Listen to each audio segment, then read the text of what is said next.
del continuo elástico, ese continuo elástico lo vamos a transformar en un sistema discreto. ¿Me entiendes? Ya no vamos a analizar el continuo elástico, vamos a analizar el continuo elástico discretizado, la estructura discreta. Eso es lo que vamos a hacer en este curso. El resultado de ese análisis van a ser matrices, ecuaciones matriciales. El resultado de ese análisis siempre nos va a llevar a ecuaciones matriciales. Y esas ecuaciones matriciales son fáciles de resolverlas mediante el ordenador que dicen los españoles, mediante la computadora, mediante un programa de computadora. ¿Me entiendes, no? Entonces, aquí cambia la forma de ver las estructuras. Ya no es como les enseñó ¿quién es el profesor de hiperestática? Quilla. Ya no es ese enfoque. Fíjense que ya les enseñó el método de los desplazamientos o el método de la fuerza unitaria, ¿no? Le decía, esta estructura es hiperestática, esta es isostática. ¿Cuál es el grado de hiperelasticidad de esta estructura? Toda esa historia, todo ese análisis estructural, el antiguo, que es necesario pasarlo, sí, porque ahí aprendemos los conceptos. Sin eso no podemos llegar a él.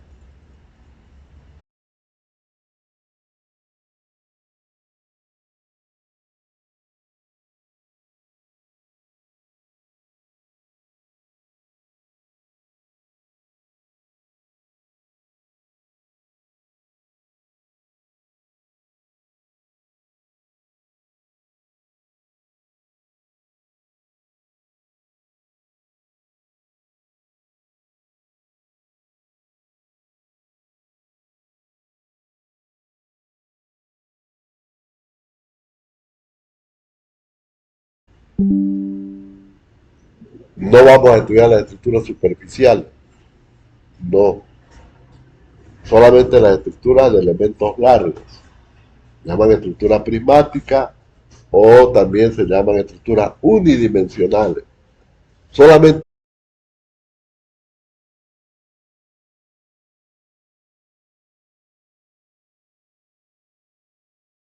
una discretización de una estructura continua, por ejemplo, como una bóveda.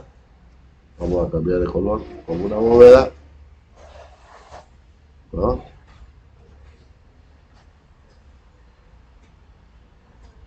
Digamos esta bóveda de aquí.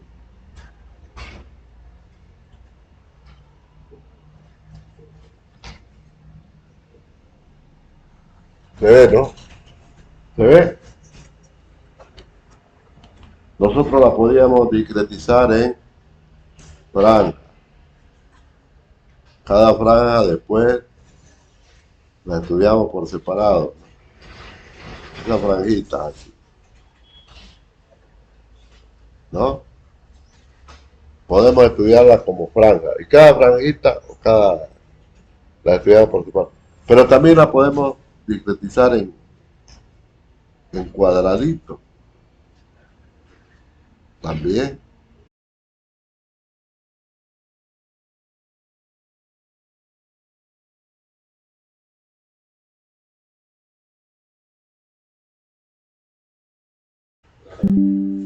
¿Está bien? Ahora la pregunta, ahí hay un término muy interesante, bien, ensamble. Claro, porque, digamos, le hemos metido cuchillo, por decirlo. La hemos, la hemos transformado la estructura en un conjunto de elementos de ensamble. Después vamos a ensamblarlo. Entonces vamos a hacer que funcione como era continuo. Tenemos que hacer que funcione así. Porque ese es el problema que se plantea, no es este. ¿No es cierto? De modo que tenemos que hacer un cálculo, un análisis matemático, para poder hacer el ensamble. O sea que el ensamble no es nomás agarrar y pegar, no, no. Tiene su procedimiento. Ahí es donde está el análisis. Ahí es precisamente donde está el análisis. Matemático hablo. ¿Pero qué es matemática? El álgebra lineal.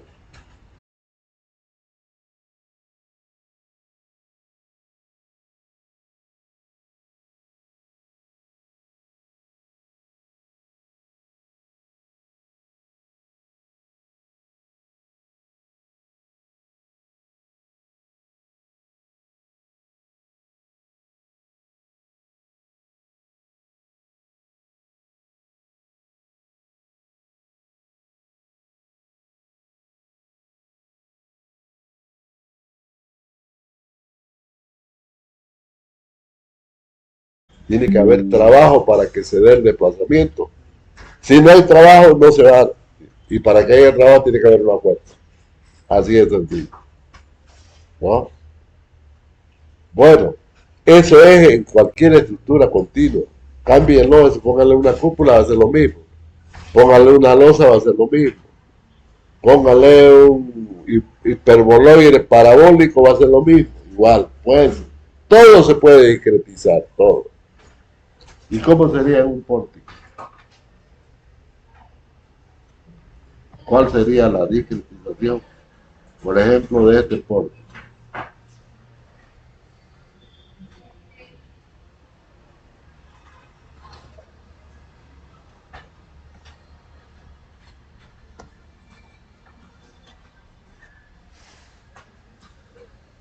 Igual es continuo.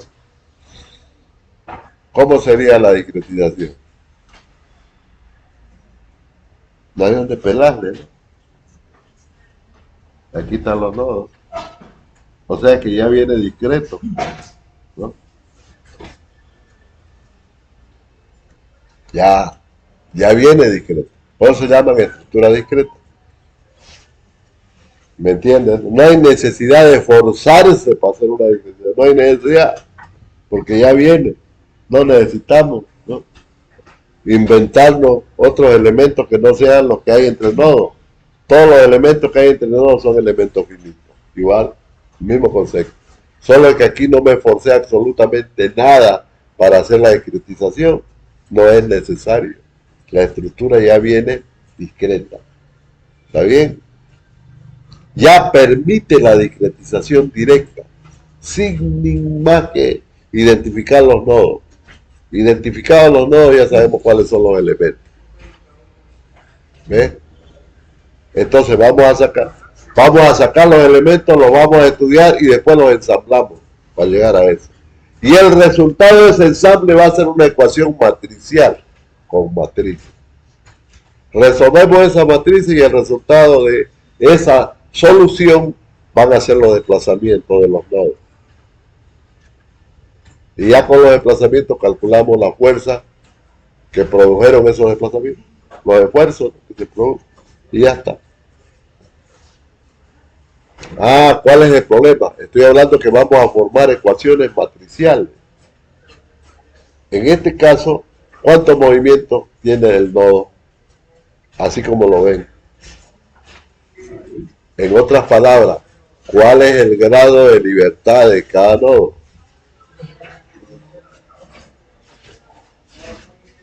El nodo se puede mover a la derecha, se puede mover hacia arriba o hacia abajo y también puede girar. ¿Me entiendes? Quiere decir que cada nodo tiene 3 grados de libertad. Y esto de aquí, eso no se puede mover. Cero. Por tanto, en toda estructura hay nodos que se mueven, le vamos a llamar nodos libres, y nodos que no se mueven, le vamos a llamar nodos restringidos. ¿Eh? Puede haber restricción parcial, pues qué tal si hay resorte en vez de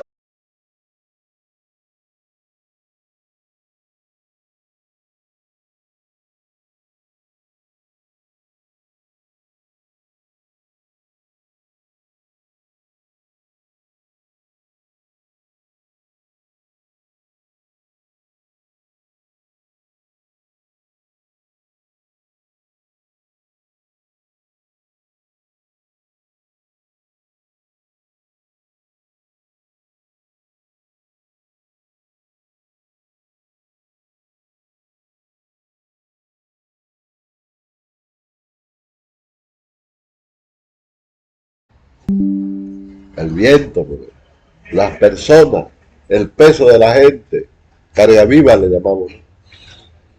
El peso de los muros, carga muerta, el peso propio de la estructura, se llama una carga másica, en general se llama carga másica, o carga, claro, carga másica, porque la masa por la gravedad es fuerza, ¿no?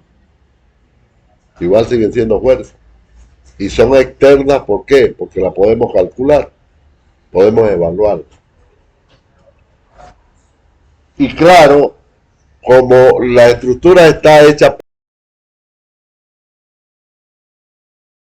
formada, es una oposición que produce la masa a ser deformada. Dice, no quiero que me deforme. Y aparece la fuerza que se opone a esa fuerza externa. A eso le llamamos la tensión. ¿Ves?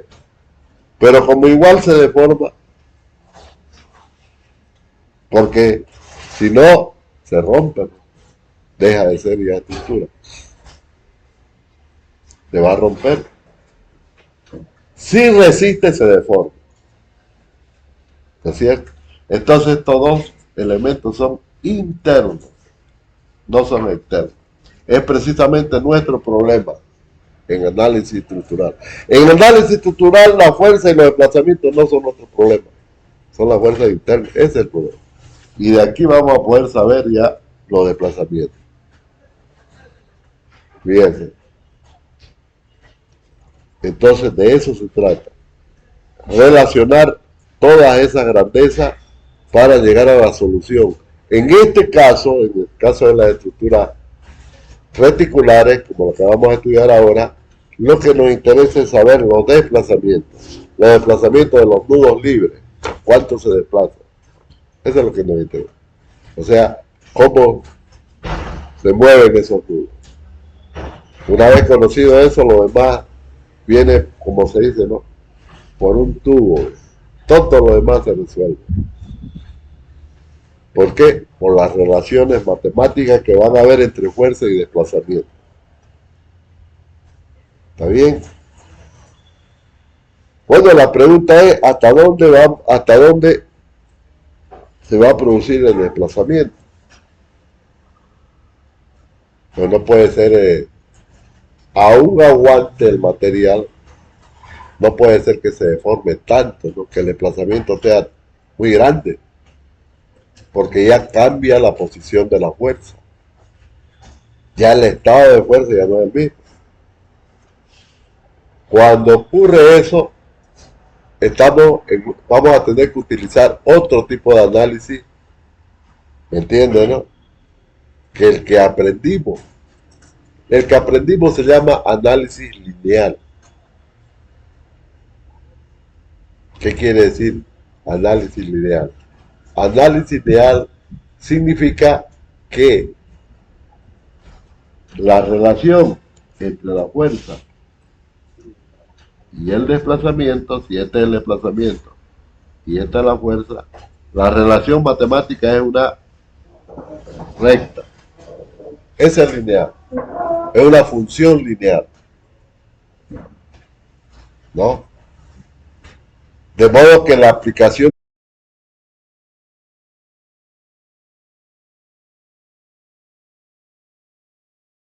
siempre que hagamos este análisis estructural en este curso, vamos a suponer que el material es elástico. ¿Está bien? Todo material aquí en este curso es elástico. ¿Qué quiere decir eso? Quiere decir que cuando lo deformamos y lo deformamos, vuelve a su posición original. Funciona exactamente como es. ¿Ves? Un elástico se estira y cuando lo soltamos el elástico vuelve a su forma original. Ese es material elástico. ¿Está bien? No sufre deformaciones permanentes. Cualquier fuerza que se aplique, se produce un trabajo, lógicamente porque hay fuerza, ¿no? Fuerza por el desplazamiento de ellas mismas generan trabajo. Y claro, el material queda tensionado, dice. queda con una energía interna, que si quitamos la fuerza, otra vez vuelve a su posición original. Listo. Eso se llama material lineal, elástico. ¿Ok? Eso significa que la relación interna, ¿no?, entre la tensión y la deformación es también una recta.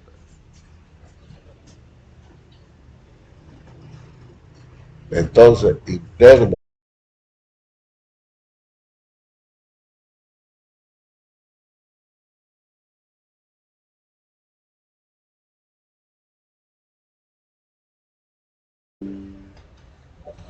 Eso dice esa ecuación. Pues la n está elevado al cuadrado, ¿no? No tiene logaritmo, es una línea. Eso dice U, ¿no? Y el valor de E es una característica mecánica, ¿no?, que la medimos en laboratorio, el modo de elasticidad. En este caso lineal. Pero la ley de Hooke, de forma general, para cualquier estructura, es de esta forma, ¿no? E por E. Aparecen nuevos símbolos. Ese símbolo que tienen aquí a la izquierda significa tensor. Cuando vean una cantidad así, que es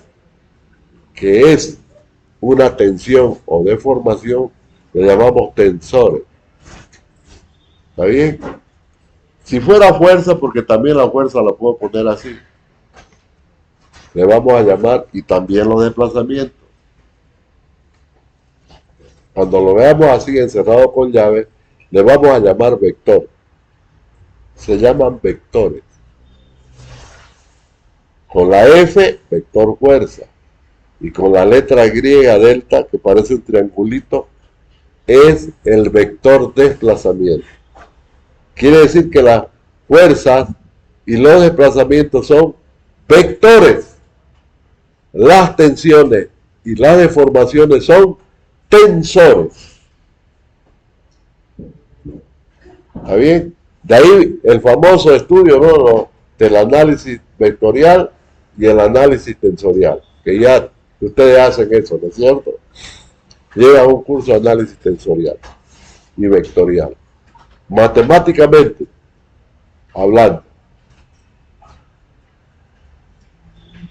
Entonces, todos los materiales son elásticos y siguen la ley de Hooke. En resumen es eso. Pero tiene su límite, que se llama el límite elástico.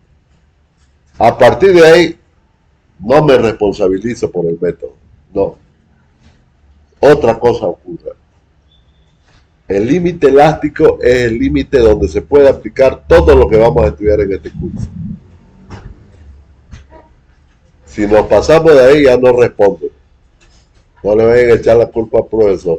Otro análisis viene ahí. El análisis no elástico. Vamos a hacer una introducción al final de eso. Porque eso va a ocurrir con las estructuras metálicas. Normalmente ocurre. En el hormigón no esperamos eso. En el hormigón nunca llega a ser no elástico, imposible. Se puede hacer un análisis plástico, ¿no? Se puede, y de hecho hay, ¿no? Pero todavía no está tan desarrollado porque no tiene muchas aplicaciones. Nosotros continuamos nomás con el análisis de la... Pero hay otra cosa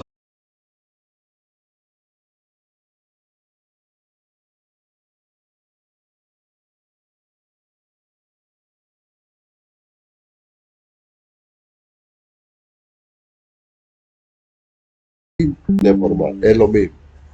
O sea, prácticamente no cambia la forma de la... Eso quiere decir. O sea que otra salvedad. De modo que aquellas estructuras que tienen mucha deformación excesiva, ya no, los resultados bajo esta metodología no están garantizados. ¿Por qué? Porque lógicamente va a cambiar la posición de las cargas, así de sencillo.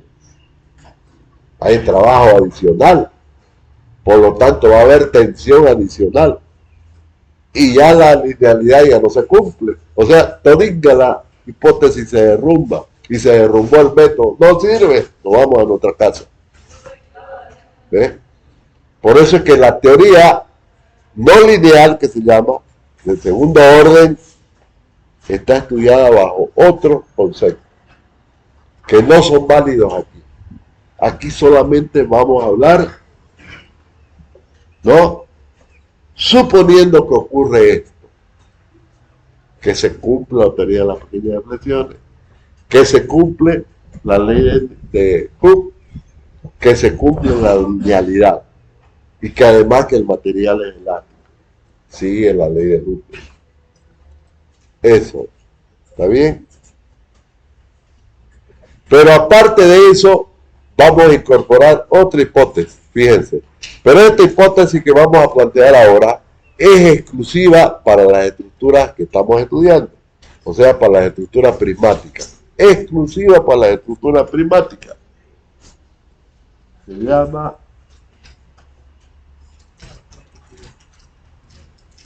la sección plana, se mantiene plana antes y después de la deformación.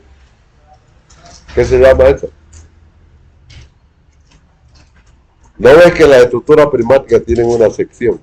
Por eso digo, es exclusiva para este curso. No ves que los elementos largos tienen una sección. Cuando son sometidas a fuerza las estructuras, la sección se mueve, pues, debido al flector, ¿no? Fíjense, por ejemplo, una viga. Por ejemplo, una viguita. Ahí tómenla la viguita.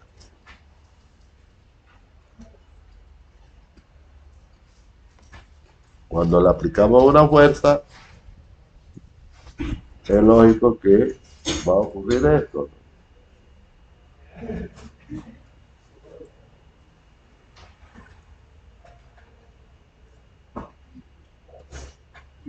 Y fíjense, esta sección de aquí ahora ha girado un poquito.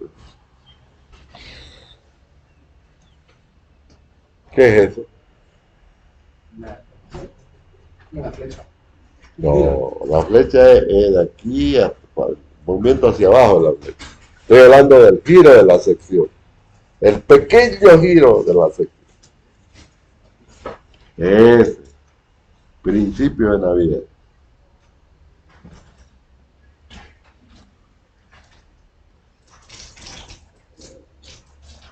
Pero fíjense que es exclusivo para la estructura. Porque esto no se va a dar en las losas, ¿no? Tampoco se va a dar en las cáscaras, ni en ningún otro tipo de estructura que no sea estructura de elemento largo, que tenga sección. Entonces, el principio de Navier es aplicable y obligatorio. ¿Por qué? En realidad, lo que puede ocurrir con el giro es que la sección se alabee, no se deforma, que no permanezca plana, como dice Navier. Pero ¿qué pasa? Si se alabea, ya van a haber más de un eje neutro. La idea es que siempre exista uno y solo un eje baricéntrico. Llamémosle así se llama. El baricentro es único. Por lo tanto, sí o sí, tiene que cumplirse el principio de Navier. ¿Está bien? Eso. Ahí ya estamos completos. Estructura elástica, sí. ¿Ves? Y esas bases, oye, base física o mecánica del sistema estructural, tiene que cumplirse en todo momento, porque los resultados que salgan de esta metodología que vamos a aprender ahora, ¿ves? Esos resultados se ajustan a estos principios. ¿Sí o sí? Quedamos con la cabeza gacha porque, claro, en la realidad no es así. ¿Y qué pasa, profesor, con la estructura metálica que se deforma mucho? ¿Qué pasa con la de hormigón que el hormigón no es elástico? ¿No? Me está dejando en offside. Para eso son los coeficientes de seguridad, para eso son los coeficientes de carga, para eso es la normativa. La normativa, por ejemplo, lo que hace es que la construcción que se haga se ajuste a la teoría. Eso es lo que hace. La norma viene de la teoría, no es al revés. La normativa viene de la teoría. Y lógicamente que la normativa tiene que sustentarse en ensayos de laboratorio. De ahí sale la norma. ¿Está bien? Ahí aparece la norma boliviana del hormigón armado, la norma boliviana de estructura de acero, la norma boliviana de estructura de madera, etcétera, etcétera. Todo está normado. ¿Por qué? Porque normalmente lo hacemos los estudios de forma elástica. Y resulta que el comportamiento del material no es así en la práctica. Entonces, ¿cómo hacemos que el modelo que hemos construido se ajuste a lo nuestro? Aplicamos la norma. Ese es el criterio. ¿Está bien? Entonces, todas aquellas incertidumbres que no sabemos, producto de nuestra ignorancia, se llama coeficiente de seguridad. Lo que pasa es que las estructuras las hacemos, ¿no? Las construimos. Pero los cálculos los hacemos en la computadora, lo hacemos antes. Y bajo hipótesis. Fíjense, ese es el análisis. Por eso es que separamos, ¿no?, el análisis del diseño. El análisis, ¿para qué nos va a servir? Para hacer el diseño. Y ya el diseño es normativo, se va a basar en normas. ¿Por qué? Porque hay mucha incertidumbre, no del análisis, del comportamiento del material en obra y además de los procesos constructivos. ¿Quién garantiza que el suelo no se va a hundir? Los ensayos, pues. Aún así, si hay un terremoto, cambia la naturaleza del suelo. Si hay un sismo, cambia la naturaleza del suelo. ¿Ustedes saben eso? Lo que antes era consolidado pasa a digregarse.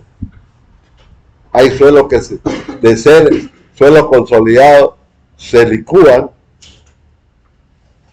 fluyen, ¿no? Por eso es que a veces los edificios quedan de un lado después de un sismo, después de un movimiento, sí. Inclusive sin importancia, ¿no? Muchas veces vemos que en esta zona que casi nunca vemos sismo acá, casi nunca, pese a que estamos cerca de una falla sísmica y gravísima la que tenemos cerca, porque es profunda, ya está estudiada hace tiempo y es profunda, no es que llega a los 5, más de 10.000 metros de profundidad. Puede haber un sismo terrible. Claro que la probabilidad que se dé es muy baja, ¿no? Porque si vemos en qué nos basamos en la historia, en los registros históricos, en eso nos basamos. Al menos no se ha encontrado, digamos, alguna estructura de suelo que se haya cambiado notoriamente en la geología que tenemos acá, producto de fallas de esa, ¿no?, de sismo, de producto de esa falla. No se ha encontrado. Quiere decir que nunca hemos tenido un sismo más de 4.5 y a profundidad no más de 5.000 metros. No más arriba de 5.000. O sea, profundo. Y mientras más profundo está el sismo, es menos dañino. Porque, claro, ya llega atenuado arriba.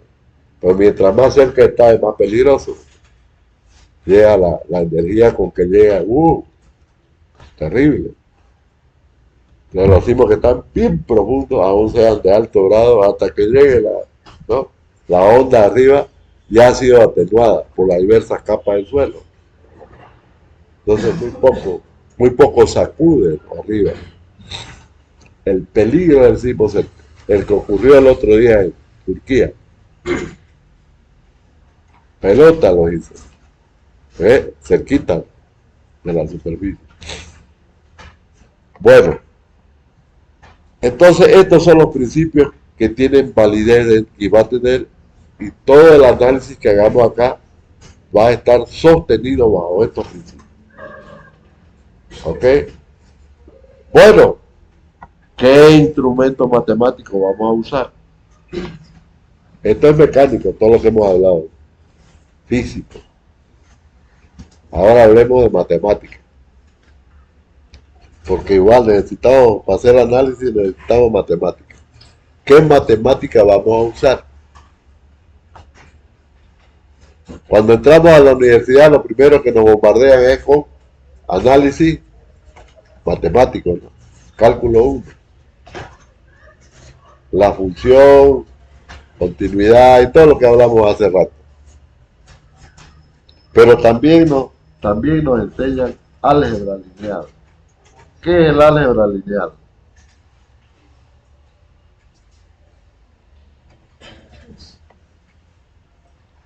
Es el estudio de las relaciones lineales. Es decir, siempre todas las funciones que se forman con los objetos matemáticos en esta álgebra son lineales. Siempre son rectas. No son curvas. O sea, la relación entre vectores siempre va a dar una recta. ¿Me entienden? Por ejemplo, la relación entre fuerza y desplazamiento siempre es una recta. Siempre. Y esa es una relación vectorial. Por lo tanto, vamos a entrar al análisis, ¿no? Al análisis lineal. Y eso matemáticamente es un álgebra. Se denomina álgebra lineal. Pero no son todos los elementos matemáticos que tienen esta característica. Nosotros ¿no? lo adoptamos a los vectores, fundamentalmente a los vectores. Quiere decir que las relaciones vectoriales siempre son lineales, siempre. ¿Está bien? Pero el cuerpo matemático es el mismo. ¿Por qué? Porque el cuerpo matemático en el campo de los vectores, mejor dicho, se apoyan sobre un cuerpo matemático que son los escalares. ¿Entienden? Un número real es escalar. Cualquier número real es un escalar. Cualquier número complejo es un escalar. Cualquiera. ¿Me entiendes? Bueno, yo tengo ahí mi conjunto de escalares, que ese conjunto de escalares se denomina cuerpo matemático. Bueno, el cuerpo, ¿por qué? Se dice así porque se relaciona con operaciones, que ya las conocemos, ¿no? Suma, resta, multiplicación, división, toda esa historia, ¿no? Y además se aplican a la continuidad, porque los números reales son continuos, no son discretos, son continuos. De ahí nace precisamente el análisis matemático.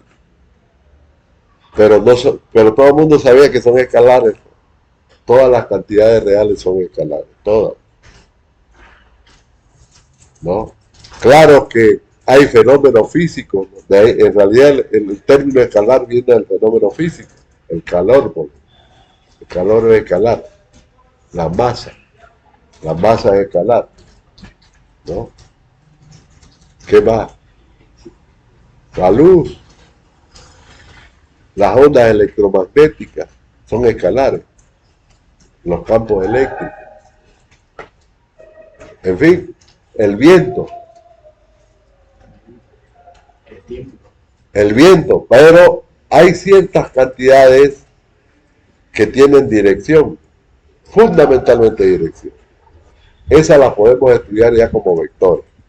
Entonces los vectores es una forma de cómo nosotros podemos interpretar matemáticamente un fenómeno.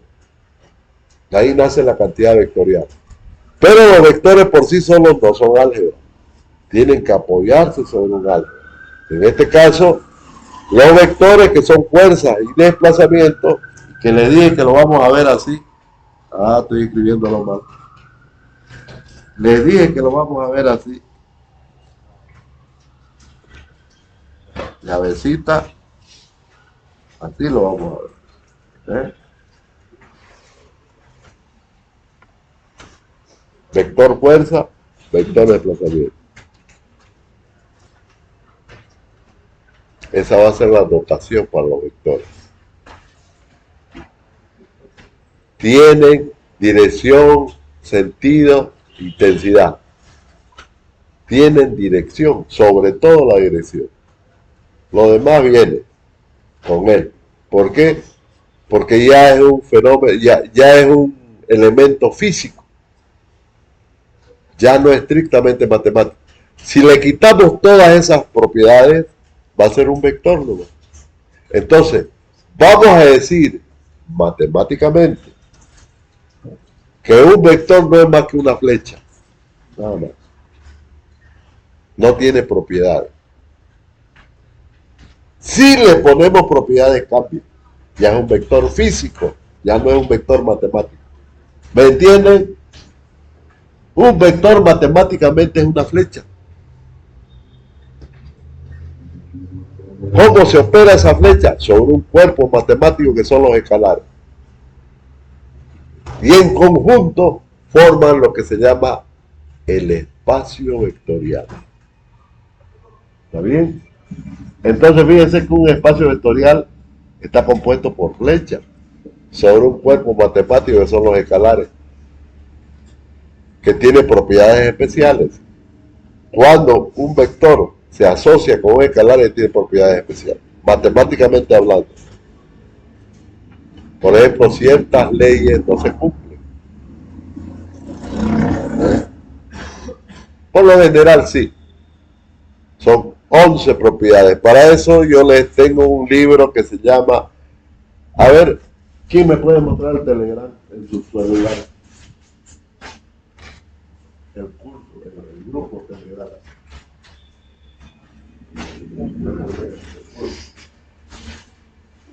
Ustedes abren donde dice media, van a ver imágenes. ¿Y por qué no saben los documentos? Ahorita vamos a habilitar eso. Es que no debe estar habilitado. Como yo soy el dueño del grupo, lo puedo hacer, ¿no? El propietario del grupo le llama Telegram. Análisis matricial.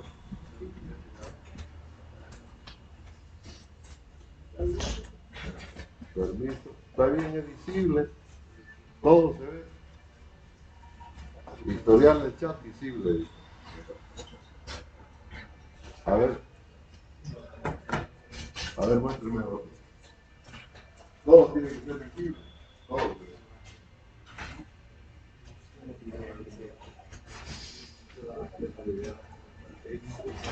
No, todo. Tiene que verse todo el historial. Quiere decir que todo el material que he subido de los semestres anteriores tiene que verse. No, tiene que decir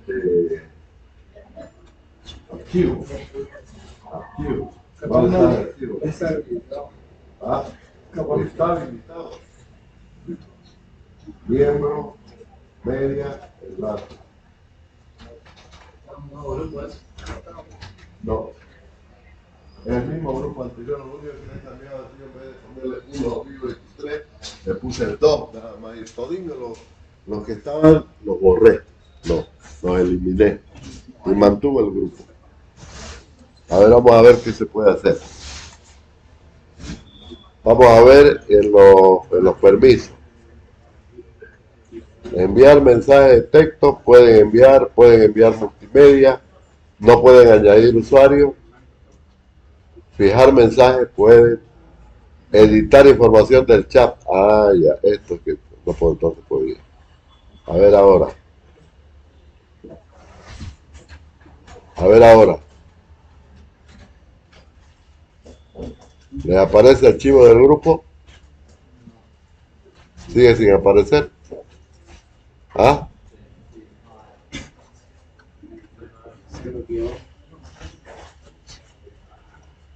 Bueno, vamos a empezar a reenviar esto. Álgebra lineal. La idea es que lean el libro y resuman. Resuman escribiendo en el chat.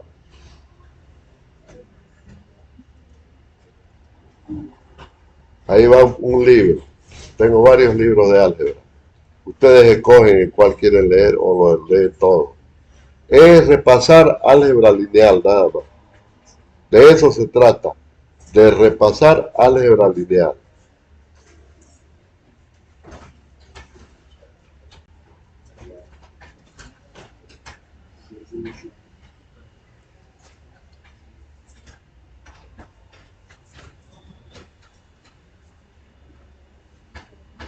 ¿Va?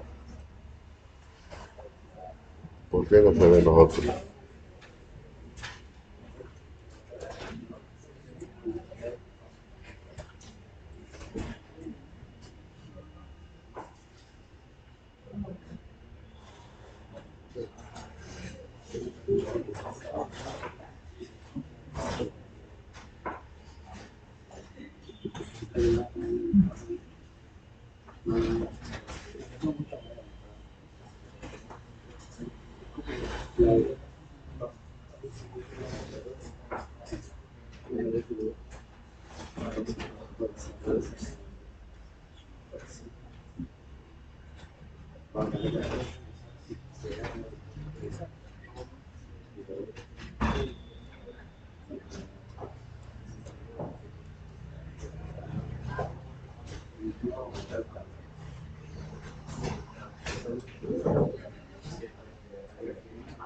Qué cosa rara.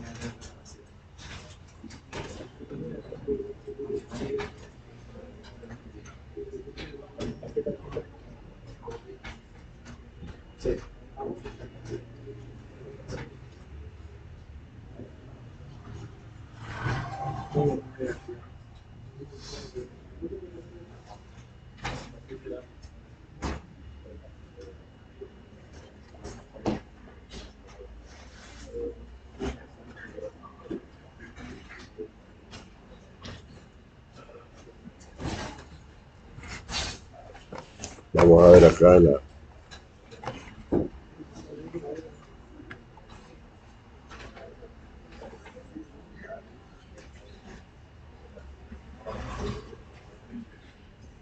Pero ya se ve un libro de álgebra, ¿no? Ya tienen ahí, ¿no? Y un compañerito de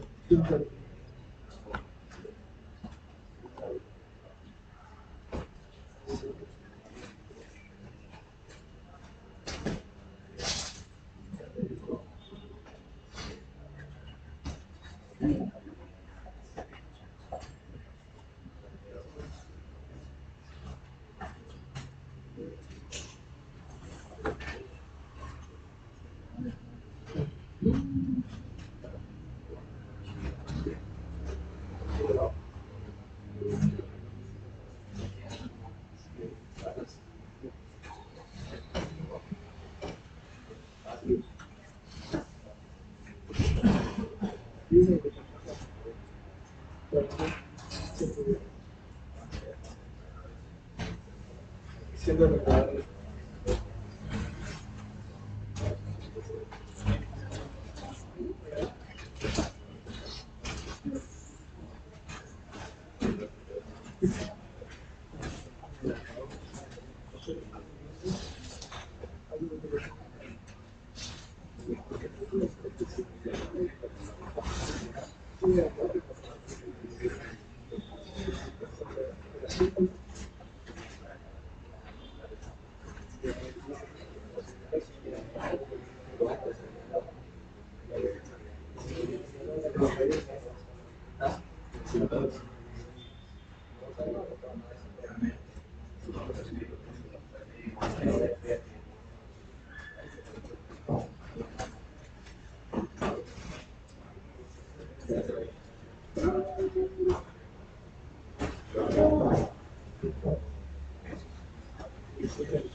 ¿Quién lleva YouTube?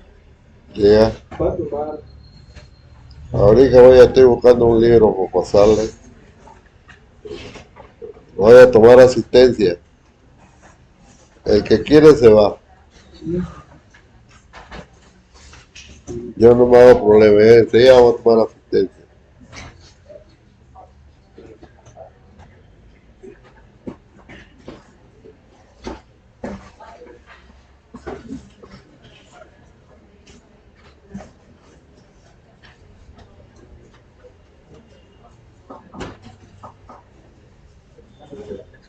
Bueno, va a tener que ser nomás allá en mi casa, más tranquilo, le voy a pasar otro libro. Pero ya va uno. Pero no es para que lo tengan de bonito ahí.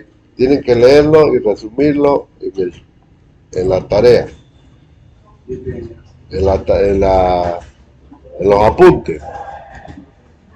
Donde dice Alex de la línea, como yo le he puesto un título ahí en la pizarra, de ahí no, este es para que resuman del libro. Todo lo que son los espacios vectoriales, qué son los espacios vectoriales, funciones vectoriales, que son las transformaciones, así se llaman, ¿no? Las funciones de los espacios vectoriales se llaman transformaciones lineales. Todo eso que han estudiado en un resumen. Vamos a recordar todos esos conceptos porque a partir de la próxima clase los vamos a aplicar en este curso. Eso es abstracto. ¿Qué significa abstracto? Significa abstracto que está planteado, está en nuestra cabeza nomás. Eso significa abstracto. Viene de abstracción. Yo me hago una figura en mi cerebro de algo y después lo aplico. Eso significa abstracto. Los espacios vectoriales son abstractos. Todos. Cuando esos espacios son aplicados, se transforman en campos. Ya son campos. O sea que en la física, los espacios vectoriales ya no los tratamos como tales. Le llamamos campos vectoriales. ¿Está bien? Esa es la diferencia. El campo ya es un caso particular de un espacio vectorial. Campo magnético, tantas veces que he escuchado. El campo eléctrico, igual acá hay campo de fuerza, campo de desplazamiento.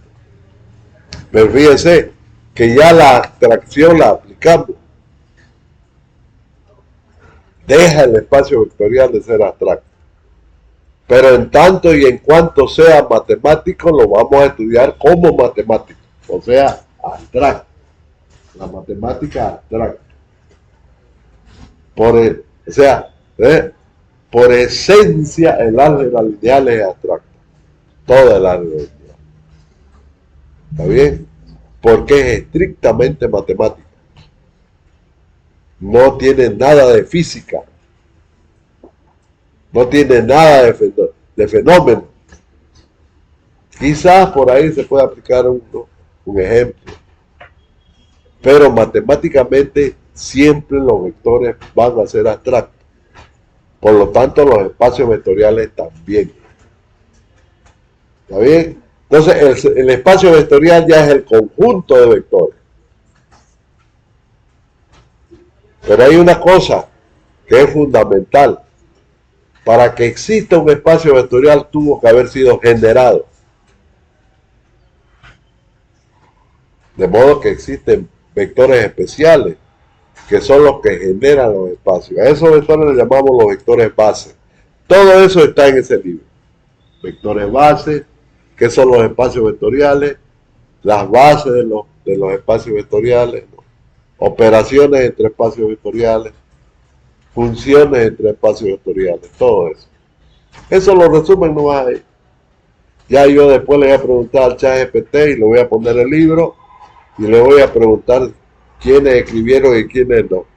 Yo no me hago problema. Todo lo voy a investigar con el ChatGPT.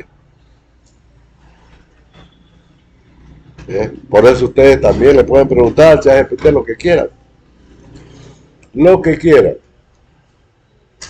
Porque igual yo lo voy a hacer.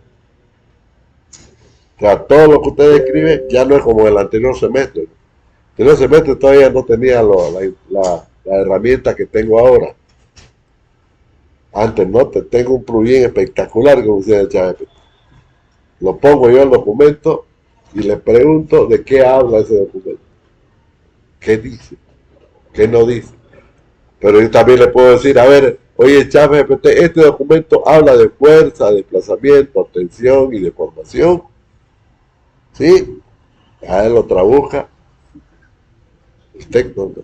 Y ve si verdaderamente toca esos aspectos.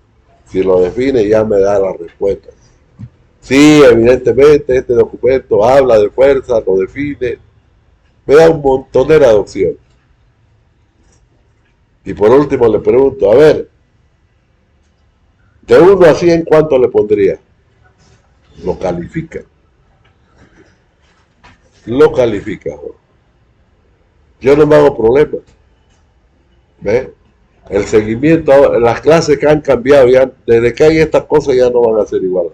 El profesor ya no va a ser el profesor de siempre, ya va a ser un tutor, ¿no? Yo vengo a darle tutoría. ¿Está bien? Ya ustedes tienen que estudiar por su cuenta. Con todas esas herramientas a disposición ya, ¿no? Y yo les muestro, ¿cómo se dice? Aquí está, mire. Hasta febrero estoy como ustedes estudiando. Estoy estudiando, soy alumno. Aquí está mi curso. No se ve, ¿no? Ahorita lo van a ver.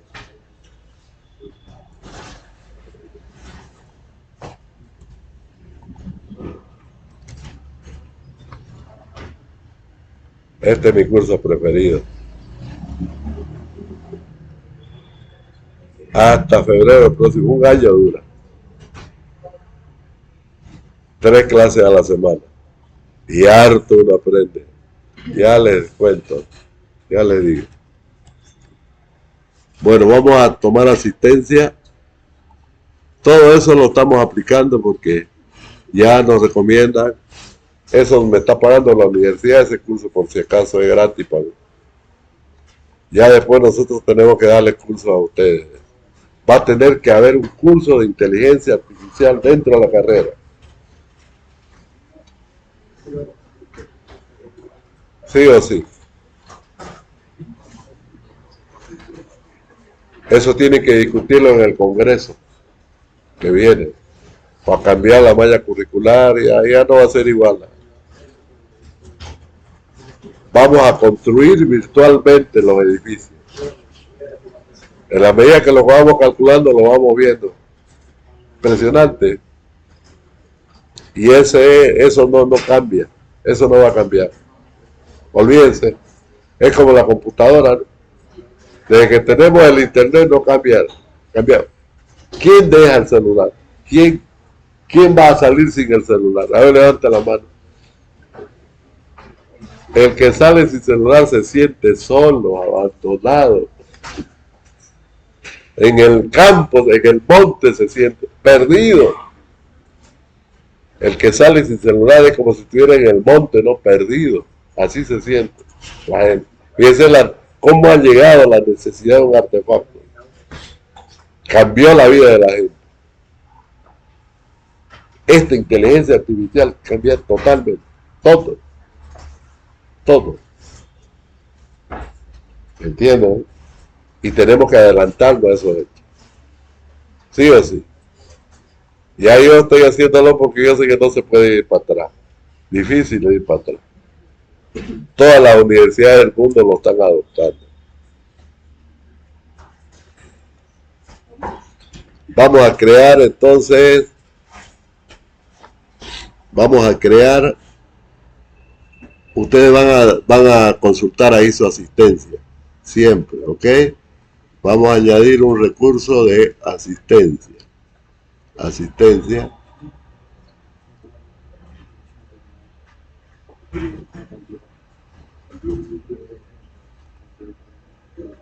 Está lerdo, ¿no? Sistema.